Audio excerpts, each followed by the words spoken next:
சொல்லி இருக்கிறாரே, நாம் சொல்லலாமே. ஆமாங்க, 1 சாமுவேல் 17ஆம் அதிகாரத்துல சவுல் கோலியாத் ஸ்டோரி வருது, எல்லாருக்கும் தெரியும். ஏன் சவுலாலையும் அவருடைய யுத்த மனுஷராலையும் கோலியாத்தை ஜெயிக்க முடியலன்னா, அவங்க தேவனுடைய உடன்படிக்கையும் அவருடைய ஜனம் என்பதையும் மறந்து போனாங்க. 40 நாளும் பயத்தோட இருந்தாங்க. உடன்படிக்கையை மறந்ததுனால பயம் வந்துருச்சு, விசுவாசம் போயிடுச்சு. ஆனா தாவீது அப்படி இல்லைங்க.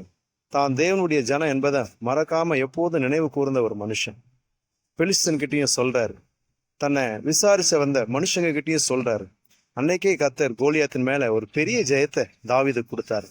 இன்னைக்கும் நாள்பட்ட பிரச்சனைகள்ல, வியாதிகள்ல, நெருக்கடிகள்ல, கடன் பிரச்சனைகள்ல இருக்கிறீங்களா? நீங்க தேவனோடு பண்ணியிருக்கிற உடன்படிக்கை ஜனன்னு உங்க பிரச்சனை கிட்ட சொல்லுங்க, உங்க வியாதி கிட்ட சொல்லுங்க. 40 நாளும் அவங்க பயந்ததுக்கு காரணம் உடன்படிக்கையை மறந்ததுனால. இன்னைக்கே கர்த்தர் உங்களை விடுதலை செய்கிறார்.